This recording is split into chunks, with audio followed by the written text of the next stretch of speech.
सियासी बातें होंगी जी। अभी मुस्लिम लीग नून की सदारत दोबारा संभाल ली, आपको पता है बड़े मियाँ साहब ने, और मियाँ नवाज शरीफ सियासत में पूरी तरह ऐसा लग रहा है दोबारा, वैसे टाइम एंड अगेन हम ये जुमला दोबारा करते रहे हैं, थोड़े दोबारा सरगर्म हो गए हैं, दोबारा सरगर्म होते दिखाई दे रहे हैं। कल उन्होंने जाती उमरा लाहौर में वफाकी और सूबाई लीगी वज़रा के साथ तवील बैठक की है।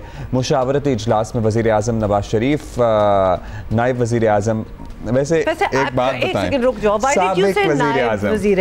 साबिक वज़ीर आज़म नवाज शरीफ जो थे वो मौजूद थे, और वज़ीर आज़म शहबाज शरीफ थे, नायब वज़ीर आज़म इसहाक डार थे, वज़ीर आला पंजाब नहीं निकलता, it's a very new term, it's a very new जिसको कहते हैं ना designation, slot, whatever you want to call it, बस नहीं होता। फैमिली एंड फ्रेंड्स सारे थे, फैमिली एंड फ्रेंड्स सारे थे। एजेंडा था कि बजट में अवाम को कैसे रिलीफ दिया जाए, ये एजेंडा था, और ये बात अपनी जगह दिलचस्प रही कि बजट तजावीज़ पर इजलास था, मगर जिस आदमी ने बजट पेश करना है यानी वफाकी वजीर ख़जाना मोहम्मद औरंगज़ेब मौजूद नहीं थे। फैमिली एंड फ्रेंड्स जो थे, फैमिली एंड फ्रेंड्स। तो नवाज शरीफ ने पार्टी रहनुमाओं को हिदायत की कि अवाम को बजट में हर मुमकिन रिलीफ दिया जाए, और अब सवाल ये है कि कैसे? सवाल तो यही है ना। तो नवाज शरीफ जो है वो 2 दिन पहले मरकज़ी मजलिस आमला के इजलास में ख़ुद कह चुके हैं कि अभी 1.5-2 साल काफ़ी मुश्किल होंगे, तो टेक इट ईजी। महंगाई कम हो रही है।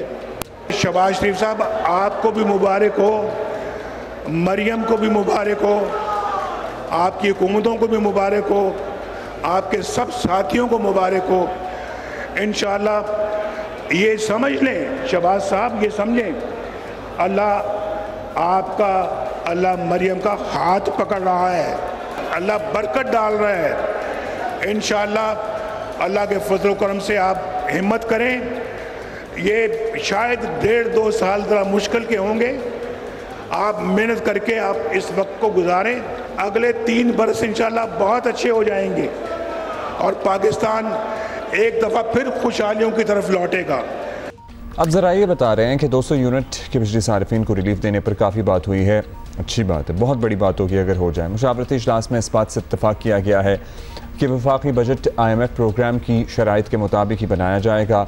माशी माहिरीन तो क्या, अब आम आदमी भी ये जानता है कि IMF की शराइत के तहत बनने वाला बजट कितना आवाम दोस्त होगा। मौजूदा माशी हालात में चाहे जो भी हो जाए, हुकूमत के लिए आवाम को कोई बड़ा रिलीफ देना आसान नहीं होगा।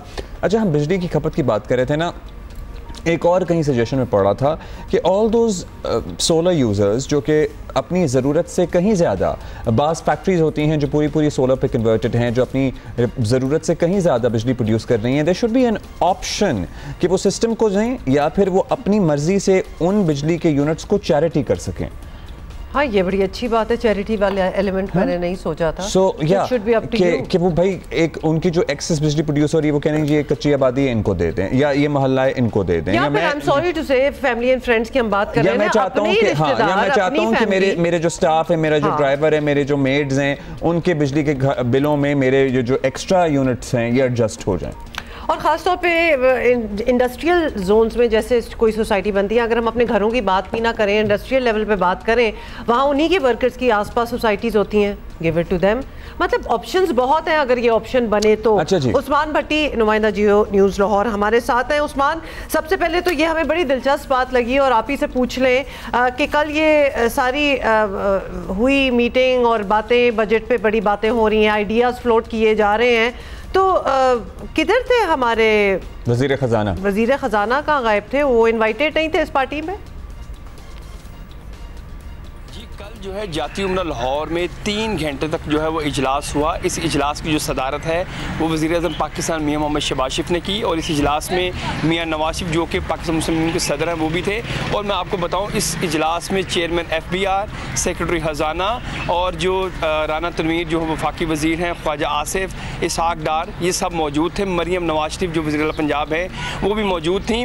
असल में सबसे जो ज़्यादा इस इजलास में डिस्कस किया गया वो ये था कि नेक्स्ट आने वाला जो माली बजट है उसमें आवाम को रिलीफ कैसे दिया जाए। और मैं आपको बताऊँ सबसे अहम बात जो है कि जो गेम चेंजर साबित होगा, शहबाज शरीफ जो वज़ीर-ए-आज़म पाकिस्तान है वो 4 जून को चाइना जा रहे हैं, जो कि सेकंड फेज़ चाइना के साथ है सी पैक की, उसकी मंजूरी के हवाले से बहुत अहम दौरा होगा। अभी जो शहबाज शरीफ साहब हैं उन्होंने आके ब्रीफिंग दी, जो उनका दौरा UAE था, सऊदी अरब का था। और मैं आपको बताऊं कि मियां नवाज शरीफ ने बहुत सराहा कि आपकी जो कलील मुद्दत में 2 माह की मुद्दत में आपने काफ़ी जो है वो एफर्ट्स की हैं और महंगाई में जो चीज़ों की अशिया खुरनोश की कीमतें हैं उनमें बतदरीज कमी आ रही है। और देखें अब मेन मकसद यही है जो भी पॉलिटिकल गवर्नमेंट होती है कि वो आवाम को रिलीफ कैसे दे। इसके अलावा मैं आपको ये भी बताऊं कि चाइना जो है वो शहबाज शरीफ साहब पे बहुत ट्रस्ट करता है। उसकी सबसे बड़ी रीज़न ये है कि जब शहबाज शरीफ वज़ीर आला पंजाब थे तो ये चाइना ने ही नाम दिया था कि शहबाज स्पीड का नाम जो है। और एक जो भी मुल्क दूसरे मुल्क के साथ कोई इन्वेस्टमेंट करता है तो वो सबसे पहले देखा जाता है कि ट्रस्ट लेवल कितना था, वर्किंग लाइजनिंग कितनी बेहतर है।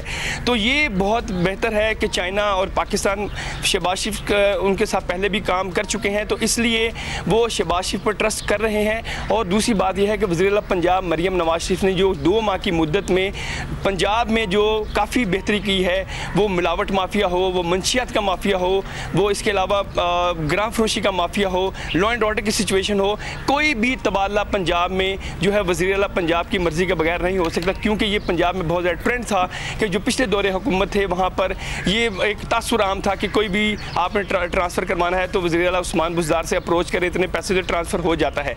ये बातें ज़ुबान ज़दे आम रहीं और काफ़ी मीडिया पर बातें। मगर अब मैं आपको बताऊँ जो भी ऑफिसर का तबादला होता है पहले उसकी इंटेलिजेंस रिपोर्ट बनती है कि उस ऑफिसर की कारकर्दगी क्या रही है, कहीं वो करप्शन में, गफलत में मुलव्वस तो नहीं रहा। उसका अगर ऐसा कुछ उसमें पाया जाए तो उसका तबादला रोक दिया जाता है। बहुत से MPA MNS मैं आपको बताऊं अभी भी नाराज़ हैं कि वज़ीर आला पंजाब जो है हमारे तबादले हमारे कहने पर नहीं हो रहे, कोई भी चीफ सेक्रेटरी हमारे कहने पर बात नहीं सुन रहा। तो ये काफ़ी इस वक्त अगर कोई वज़ीर आला पंजाब से नाराज़ होगा तो वो यही नाराज़ होगा कि आप हमारे जो है कहने पे ट्रांसफ़र क्यों नहीं कर रहे। मगर उसकी सबसे बड़ी रीज़न ये है कि वज़ीर आला पंजाब ये देखती हैं कि ये ऑफिसर जो है वो कितना अपराइट है। अगर अपराइट है, काम वो अच्छा कर रहा है तो फिर उसकी अप्रूवल होती है। क्योंकि अगर देखें सरकारी अफसरान जो है मेरिट पर लगेंगे तो काम ये तो बात बिल्कुल ऑब्वियसली समझने वाली भी है और ये तो इसी तरह ही होना चाहिए। आइडियली तो इसी तरह ही होना चाहिए। और इन चीज़ों पे आई एम सो ग्लैड कि सिफारिश और ये अगर कोई कह रहा है कि जी हमारा तबादला इस तरह क्यों नहीं हुआ जिस तरह हम चाहते थे, और थोड़ा सा अगर काला धब्बा आ ही जाए किसी की रिपोर्ट पे कि कोई करप्शन का एलिमेंट था तो उसको तो ऑलरेडी फारग कर देना चाहिए। बहुत शुक्रिया आपको उस्मान भट्टी। और पता है क्या, जब एक रेपुटेशन इस तरह की बन जाए ना कि भाई आप नहीं किसी के सिफारिश के ज़रिए तबादले या ट्रांसफ़र या पोस्टिंग करा सकते, तो अगर ये बात फैल जाए तो जो सिफारिश करने वाला होता है या जो कोशिश कर रहा होता है ना कि जी मैं किसी के लिए कह दूं, क्योंकि लोगों को भी 100 लोग कहते हैं, वो झिझक जाता है। वो कहता है भाई मैं अपनी बात क्यों ख़राब करूं, जब अल्टीमेटली होना नहीं है, मेरी भी ज़रा अपनी रेपुटेशन भी एट स्टेक होगी कि मैं पता नहीं क्या इंटरेस्ट है और आगे से काम होगा नहीं, इसलिए वो ट्रेंड ख़त्म हो जाता है। सो वो ब्रेक कहीं ना कहीं किसी को लगानी होती है। एग्जैक्टली।